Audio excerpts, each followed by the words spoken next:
Assalamualaikum warahmatullahi wabarakatuh. Hari ini kita akan belajar tentang Wali Songo. Siapa sih Wali Songo itu? Wali Songo adalah tokoh Islam yang dihormati di Indonesia, khususnya di Pulau Jawa karena peran historis mereka dalam penyebaran agama Islam di Indonesia. Siapa saja sih Wali Songo itu?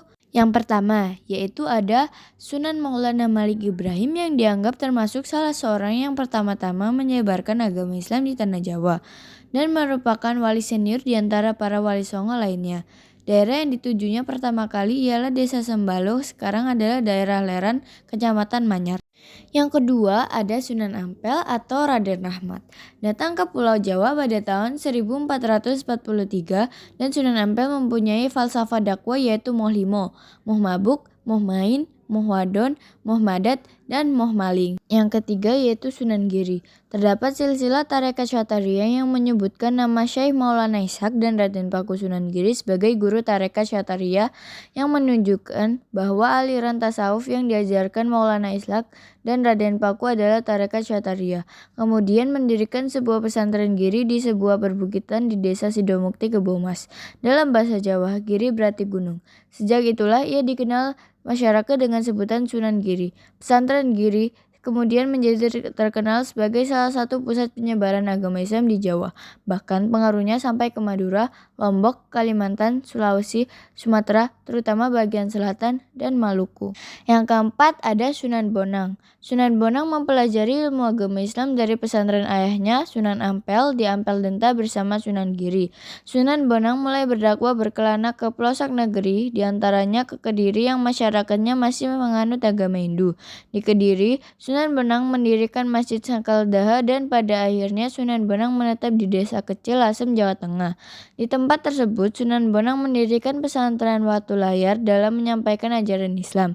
Sunan Bonang piawai memadukan dengan tradisi masyarakat di sana. Sunan Bonang juga bekerja sama dengan muridnya yaitu Sunan Kalijaga. Yang kelima, Sunan Kalijaga. Dalam dakwah ia punya pola yang sama dengan mentor sekaligus sahabat dekatnya, Sunan Bonang. Paham keagamaannya cenderung sofistik berbasis salaf, bukan sofi panteistik atau pemujaan semata.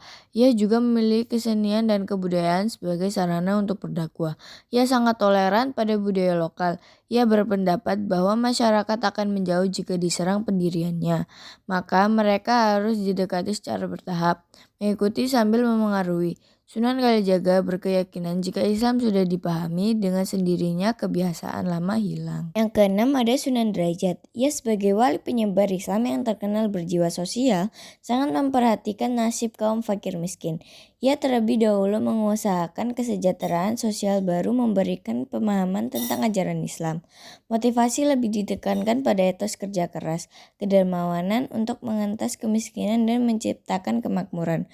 Usaha ke arah itu menjadi lebih mudah karena Sunan Derajat memperoleh kewenangan untuk mengatur wilayahnya yang mempunyai otonomi. Ketujuh, Sunan Muria. Raden Umar Said dikenal dengan sebutan Sunan Muria. Berdakwah lewat kesenian seperti gamelan, wayang, dan tembang Jawa.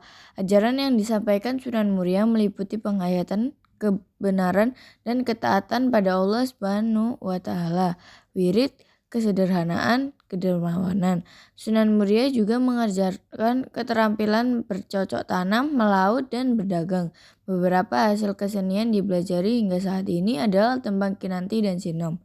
Tembang Kinanti menceritakan tentang bimbingan dan kasih sayang orang tua kepada anaknya. Yang kedelapan, Sunan Kudus atau Ja'far Shodiq merupakan wali songo yang berdakwah di wilayah Kudus, Jawa Tengah. Ia dikenal sebagai eksekutor Syekh Siti Jenar. Sunan Kudus mengajarkan alat-alat pertukangan, kerajinan emas, membuat keris, dan lainnya. Sebagai sarana berdakwah, pada tahun 1550, Sunan Kudus meninggal dunia saat menjadi imam sholat subuh di Masjid Menara Kudus dalam posisi sujud.